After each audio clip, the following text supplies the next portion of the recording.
Thank you for joining us again. This is one of the watchmen from Following Yeshua Ministries. And today I wanted to take time out to explain to you the significance about understanding about the biblical Jewish wedding and how this wedding feast pertains to Yeshua and his true followers. Understand this. Now, a proper understanding of the fall feast days of Yom Teruah, Yom Kippur, and Sukkot provides clarity to Yahweh's plan for the prophetic fulfillment, which we call the end times.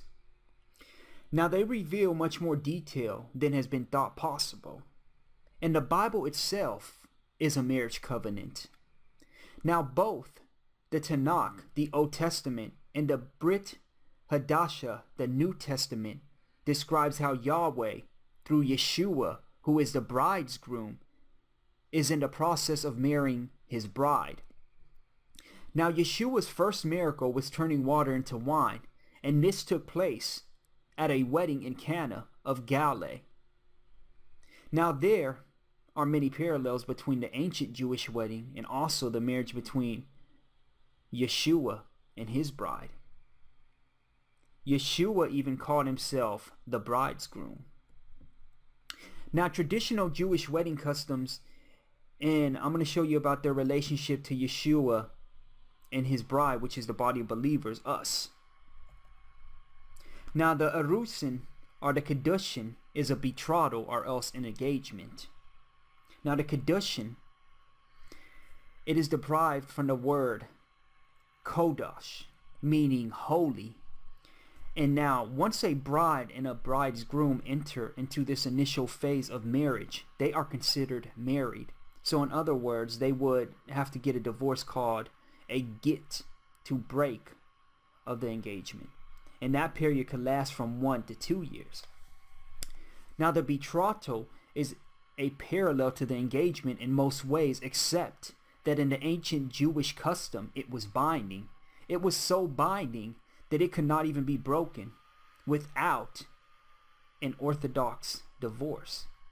And you were considered bound together from the period you entered the betrothal contract until the wedding day.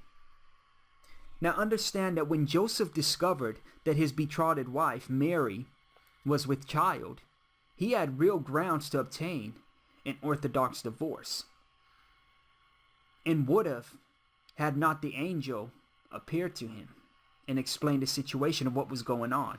Now, even though the couple is engaged, they do not have a physical relationship, and they do not live together either. And the bride is chosen. In John chapter 15, verse 16, "You did not choose me, but I chose you." Understand that, and you'll see the significance of what this all was. Now, the arrangement, understand this.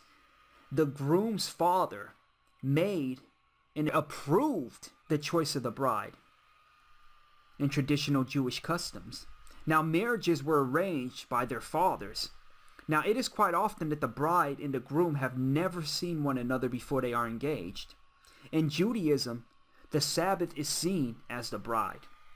Now, in biblical Christianity, on the other hand, the church, the body of believers, is the bride, and Yeshua is the bridegroom.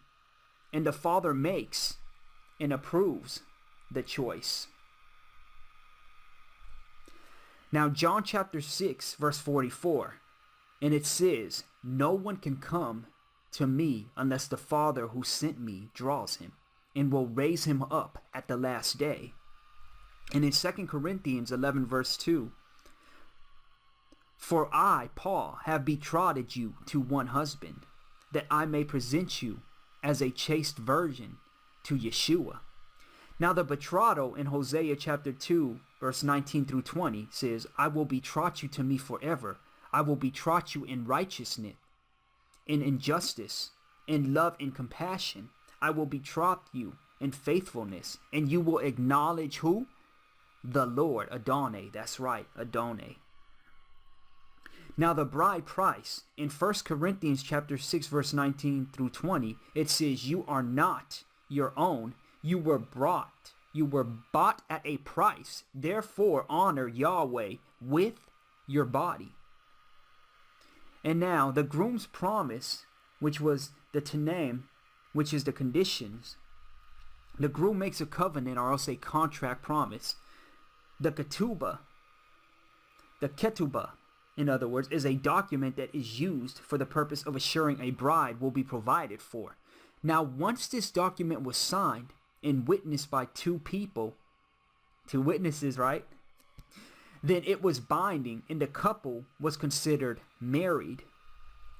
Now, the bride's consent in Romans chapter 10, 9 through 10, check this out. If thou shalt confess with thy mouth the Lord, Yeshua, Adonai Yeshua, and shalt believe in thine heart that Yahweh hath raised him from the dead, thou shalt be saved. For with the heart man believeth unto righteousness, and with the mouth confession is made unto salvation. Now you drink the cup of wine to seal the covenant, the kiddush. Now the first cup of wine, check this out now, and you'll remember this and see where I'm coming at with all of this. In Matthew chapter 26, verse 27 through 29, at the Pesach meal with his disciples, Yeshua took the cup, and he gave thanks and offered it to them, saying, drink from it, all of you. This is my blood in the covenant, which is poured out for many for the forgiveness of sins. And he says, I tell you, I will not drink of this fruit of the vine from now on until, see right there, until the day when I drink it anew with you in my Father's kingdom. Now, the groom would pay a price to show how serious he was. And today, we use the wedding ring. That is what it is used for, its purpose. And the groom's speech of promise to his bride that he would come to claim her soon. Now, this is the agreement, or the promise, the engagement, as we know today. Now, covenant relationship. Understand this, that Yahweh made a new covenant with Israel and Judah to replace one he made with Moses. Yeshua drank cup of redemption at Passover, and Yeshua paid the price. He paid the price to the bride with the price of redemption for us when he died on the cross for our sins. And you can also see this in Jeremiah 31, verse 31, in Matthew chapter 26, verse 27 through 29, and also 1 Corinthians chapter 6, verse 20, and last but not least, John chapter 14, verse 2 to 3. Now, betrothal gifts are presented to the bride, and in James chapter 1, verse 17, it says, every good gift and every perfect gift is from above, and cometh down from who? The Father, Yahweh. That's correct. And now in 1 Corinthians chapter 12, verse 1 and 4, verse 8 through 10, it says, now about spiritual gifts, brothers, I do not want you to be ignorant. There are different kinds of gifts, but the same Spirit. For to one is given by the Spirit of the word of wisdom, while to another the word of knowledge by the same Spirit, and to another faith by the same Spirit, and to another the gifts of healing by the same Spirit, to another the working of miracles, and to another prophecy, and to another discerning of spirits, and to another diverse kinds of tongues.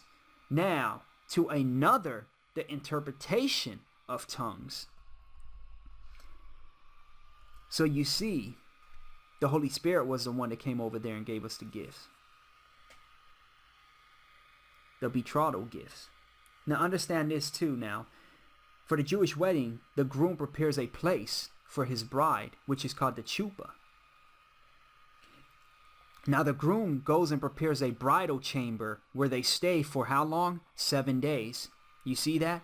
The millennial period. Now they would stay here for 7 days, and he would work on it until it pleases his Father, Yahweh, Yeshua. Now then he may go after his bride, which is us, the church. And then the chuppah, which is a canopy, which is derived from the type of a bridal chamber. Yeshua tells us that he does not know when he will come. Only his Father knows. See, remember? until it is pleasing to his Father. So like Yeshua said, you do not know the day or hour, and I don't either. Only the Father, nor angels, nobody, just the Father, Yahweh. So it says we must be alert and ready, for he is preparing our place now. So be alert, be ready, and do all that he asks while you're here. And develop yourselves. I'm telling everybody right now, develop you guys self an active prayer life daily, and offer yourself in ministry, and keep ourselves from doubt and from failure. Now John chapter 14 verse 1 through 4 says, let not your heart be troubled. You believe in Yahweh, believe also in me. Yeshua, in my Father's house are many mansions. If were not so, I would have told you. Now I go to prepare a place for you, and if I go and prepare a place for you, I will come again and receive you to myself, that where I am, there may you be also. And where I go, you know, and the way you know. So as you can see, it pertains right there. The same Jewish customs of the wedding with going for the chuppah. Yeshua was there, going and preparing it for us. Now at this point with the Jewish wedding, it could be a waiting for up to 2 years for the bridegroom to come for the bride, which is us. Yeshua is the bridegroom. We're the bride. And as John the Baptist was filled with joy when he saw Yeshua, we shall too be filled with that same type of joy and joining Yeshua in the heavenly bridal chamber. Now some people liken those 7 days in the chamber to the 7-year tribulation period, which we will spend not in agony on earth from the great judgment, but in bliss in heaven. Then we will return as the wife and not the bride. You see that? Now Yeshua teaches us about fasting in Luke chapter 5 verse 33 through 34. Now understand this. Now the Nisun, or the chuppah, which is a ceremony of nuptials, or else the nuptials. And now the word Nisuin, means to lift up or carry. So lifting up the bride is an ancient wedding custom of carrying the bride to the ceremony in a carriage lifted by poles. Now although seldomly done today, the ceremony bears the name, the chuppah. It is not only related to the bridal chamber, it is also lifted by poles like the ancient carriage. Now the custom of lifting the bride and now the groom in the chairs is rooted with this in being possessional, due to the expense of having 2 ceremonies basically. Now, here's where it gets good with the mikvah, the ritual immersion. Today the Jewish bride and even the groom are basically immersed in a ritual pool of mayim shem, which is living water, known as a mikvah. Now, for Christians out there, understand this and remember the baptism, and you will see the significance of how, with the Jewish custom of the wedding, everything falls into place. So understand this. Now, it's known as the mikvah. The mikvah is a pool of water that has a source and an exit stream. Born again, right? Now, a river, a lake, or a sea is a natural mikvah. Now, a man-made pool could work as well if there is a constant inflow and an exit drain. Now in the Torah, women were immersed for various reasons, such as their monthly menstrual cycle. The immersion was a requirement for Gentile converts to Judaism. And the mikvah was not a ritual started by John the Baptist. This is an ancient Jewish practice dating back to the times of Moses. Now remember, John the Baptist, he was a Jew. And the act of baptism or immersion did not just begin as a Christian concept. It is rooted in the Jewish cleansing rituals from the Torah, and it had been a practice of the priests to wash or immerse themselves. See, so a lot of Christians out there don't take the time. They think that when it comes to Judaism, all of these things, that it's abolished, that we don't go with that with the new covenant, but that's not what Yeshua said. Remember, Yeshua came over there to fulfill the prophecies, not to change the law. So all these things that you guys are taking for granted and saying, oh no, we don't have to do this anymore. It's not of the Christian way. We actually do have to do this. Nothing changed with getting rid of those things. Now understand this. John's baptism himself is probably best understood as an adaptation of Jewish ritual washings with some influence from Qumran in particular. Now, John's baptism was primarily a baptism of repentance. You can read this in Matthew chapter 3, verse 11, and also Mark chapter 1, verse 4, or Luke chapter 3, verse 3, or else Acts chapter 13, verse 24, or 19, verse 4. Now, in Mark chapter 16, verse 16, it says, he who believes and is baptized will be saved. So you see what I'm saying with the Jewish customs and traditions of this, understanding this. How do you know about where the baptism came from unless you understand the Jewish traditions? You really can't. Now, the bride would wait at this point, and while the groom builds the new home, the bride waits and wears a veil. Now, this shows that she belongs only to the groom, and she prepares for her wedding by making blankets and etc. She also shows gratitude to her family for raising her, and she mends hurt relationships, no matter what. She had to be ready, because, as Yeshua said, he could come as a thief in the night. Now, here's the situation. We must be doing his will right now daily in our lives. We must be committed to our ministries at home and to our body of believers. We must heal wounded relationships and express our gate to love one another. We must exhort Yeshua, as he tells us, he will come like a thief in the night. So we must be living his love at all times. Not sometimes, but at all times. You understand? The world is just not sure of who the body of believers is.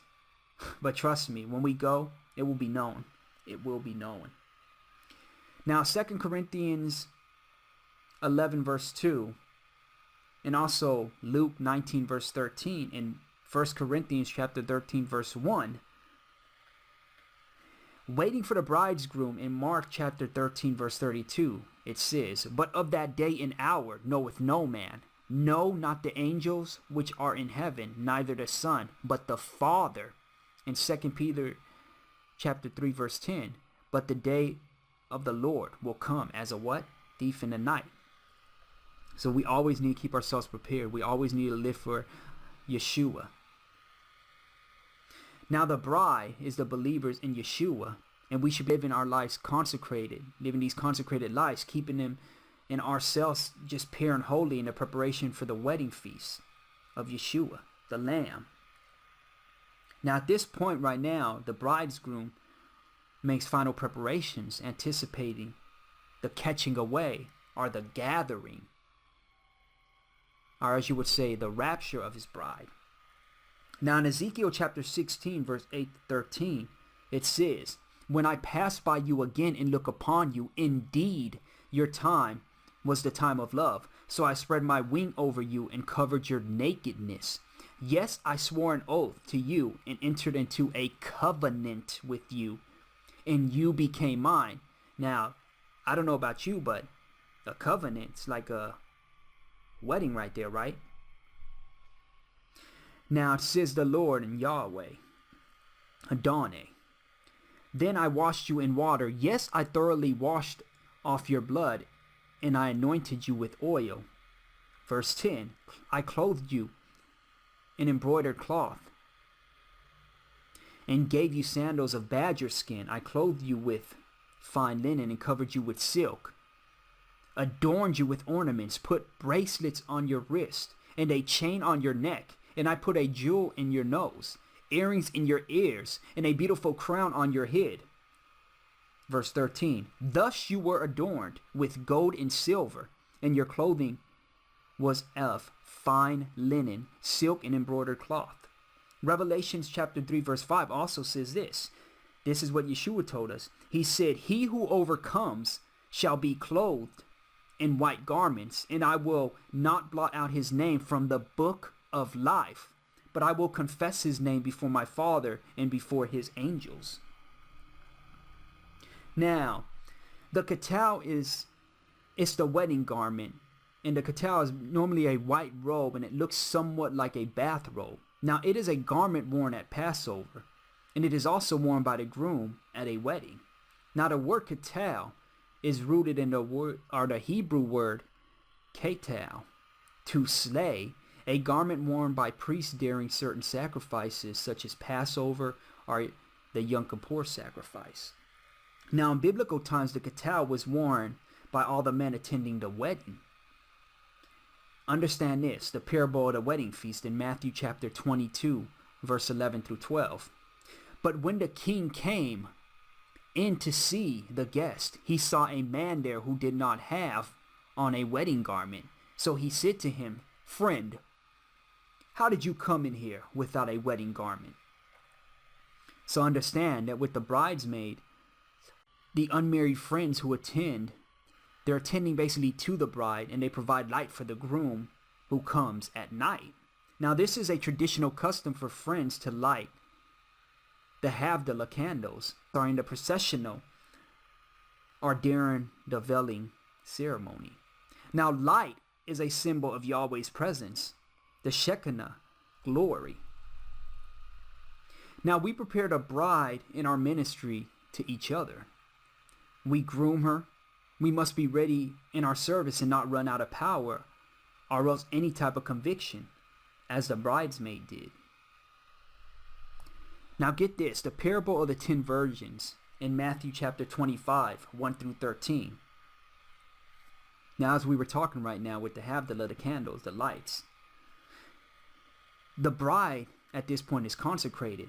And now in Matthew chapter 25, verse 1, it starts off like this. Then shall the kingdom of heaven be likened unto 10 virgins, which took their lamps and went forth to meet the bridegroom. And 5 of them were wise, and 5 were foolish.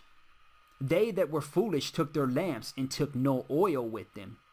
But the wise took oil in their vessels with their lamps. Now while the bridegroom tarried, they all slumbered and slept. And at midnight there was a cry made, Behold, the bridegroom cometh, go ye out to meet him. Then all those virgins arose and trimmed their lamps. And the foolish said unto the wise, Give us of your oil, for our lamps are gone out. But the wise answered, saying, Not so, lest there be not enough for us and you. But go ye rather to them that sell and buy for yourselves.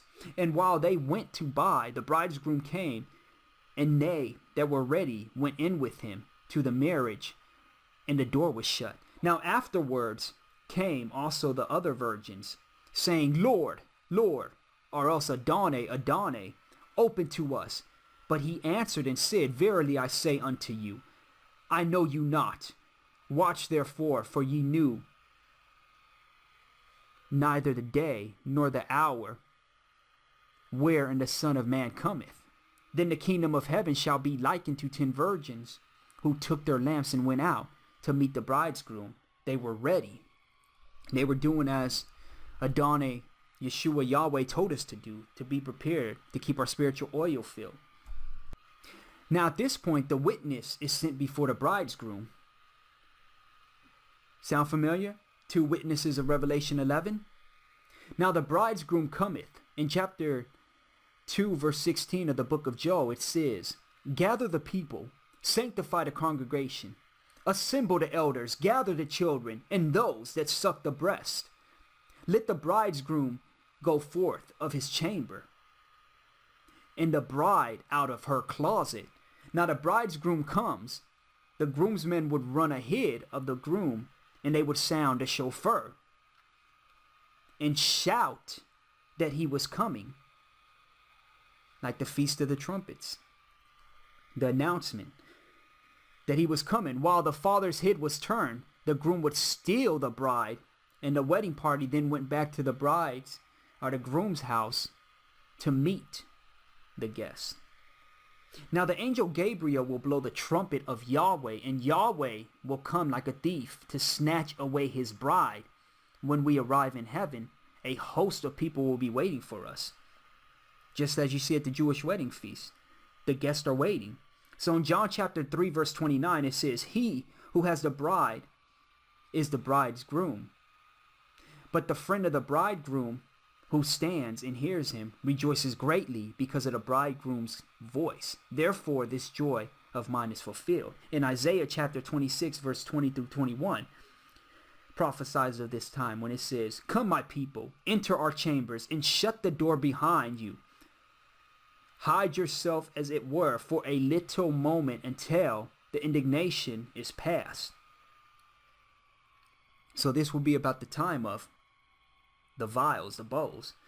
So, for behold, the Lord comes out of his place to punish the inhabitants of the earth for their iniquity, which would be the gathering, or as you would say, the rapture. Now in Matthew chapter 25, verse 6, and at midnight there was a cry made, behold, the bridegroom cometh, go ye out to meet him. And in 1 Corinthians chapter 15, verse 51 through 52, it says, listen, I tell you a mystery. We will not all sleep, but we will all be changed in a flash, in the twinkling of an eye, at the last trumpet. For this trumpet will sound, and the dead will be raised imperishable, and we will be changed. Now the bridal chamber, or the chuppah, the bride and the groom enter the bridal chamber, where the marriage is consummated. Now the party waits outside until the groom tells the best man that it is consummated. Then the guests rejoice for how long? 7 days. The millennial period.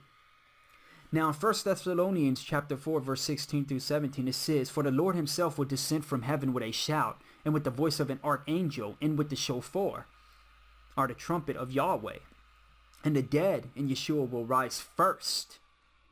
Then we who are alive and remain shall be caught up together with them in the clouds to meet the Lord Adonai, Yeshua, in the air. And thus we shall always be with the Lord Adonai.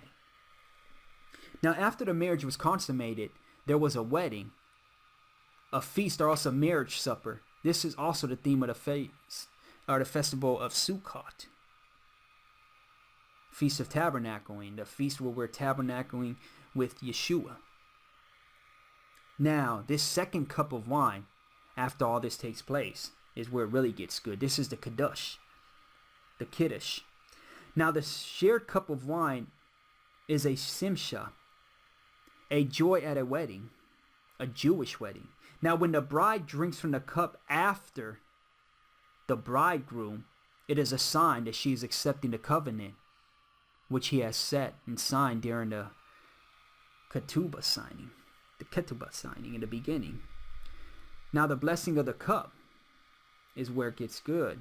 So as you see in Matthew chapter 26, verse 27 through 29, then he took the cup and gave thanks and gave it to them, saying, drink from it, all of you, for this is my blood of the new covenant, which is shed for many for the remission of sins. But I say to you, I will not drink of this fruit of the vine from now on until that day when I drink it with you in my Father's kingdom. So you see, with the Kiddush, he just drunk and shared the wine with the bridegroom. So at this point, we're with him. We're with him. We are his. He is ours. We are the bride. We are married at this point. Now, afterward, it comes with the breaking of the glass, a symbol of the destruction of the temple, also a sign that the covenant broken cannot be put back together. Now, the temple, we all know, was destroyed in the year 70 AD. A traditional end to a Jewish wedding serves as a reminder of the fragility of life. Now, even during the most joyous of celebrations, life is fragile. Now, we break the glass as a symbol of our past. In the theater, they say, go break a leg. Well, in a Jewish wedding, we break a glass. Now, forgiveness is an end to a shattered past. Now, as the groom smashes the glass, everyone will shout, Mazel Tov, which means good fortune. May your lives here on out not be shattered, but be full of fortune and joy.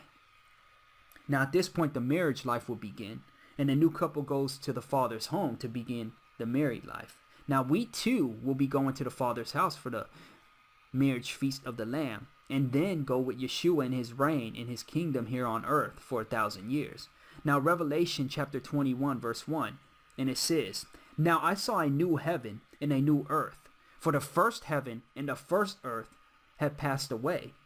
Also, there was no more sea. Then I, John, saw the holy city, New Jerusalem, coming down out of heaven from Yahweh, prepared as a bride adorned for her husband. Now the Yikkot, our seclusion, which takes place after the wedding ceremony of the bride and the groom. Now they retreat to a private room to enjoy one another. This is a time of togetherness. And in Revelation chapter 19 verse 5, then he said to me, right, blessed are those who are called to the marriage supper of the Lamb. And this was for the coronation of the king in Revelations chapter 5 verse 11 through 14. Now in Revelations chapter 19 verse 7 through 9, it says, let us be glad and rejoice and give honor to him. For the marriage of the Lamb is come, and his wife hath made herself ready. And to her was granted that she should be arrayed in fine linen, clean and white. For the fine linen is the righteousness of the saints. And he saith unto me, right, blessed are they which are called unto the marriage supper of the Lamb. And he saith unto me, these are the true sayings of Yahweh the Father. Now in 1 Thessalonians chapter 5 verse 1 through 2 it says, now as to the times and the seasons, brethren, you have no need of anything to be written to you. For you yourselves know full well that the day of the Lord, or the day of Adonai, will come just like a thief in the night. And Isaiah chapter 62 verse 5 says, as a bridegroom rejoices over his bride, so will your Yahweh rejoice over you. So brothers and sisters, I want you to understand out there that you have been deceived in this world. I mean, you've been set to believe that everything just follows this Christianity. But what we have to realize is everything's about Yahweh. So we need to be Yahweh's followers and practice his true calling, his Judaism and Christianity as we call it. And instead we need to look at it as practicing his Yeshua-anity. So Yeshua-anity is where we need to be. So we need to be from the Old Testament and from the New Testament. We need to observe Yahweh, Yeshua Adonai's holy feast days, not these pagan days that are out there. I tell you so many times that the world is being deceived, and we need to stop being deceived because Satan's out there working. He's doing all that he wants and all that he needs to keep us down. He doesn't want us to understand and to honor and worship. He wants us to be taken down with him just as he will be. Please seek the truth now and follow us and join us, Watchmen of Yeshua, at Following Yeshua Ministries at www.followingjesuschurch.com, and get the truth now. Let us help you have a close and true relationship with Yeshua. You do not want to be left behind. Please seek Yeshua with all of your heart and soul right now. The time is coming. The time is here. Just look at the signs. See our other videos. You will see what's coming. You will see that it's no time to play. You need to do it right now. Don't wait till tomorrow. Get your life in order with Yeshua right now. Let Yahweh be your Father and Yeshua be your Savior. Just come to him right now. He seeks you. He says, he knocks at the door. If you open, he will come in. He will feast with you. He will be with you. He will live inside of you. He will lead you and guide you. Let him do this. Now follow him today. Thank you.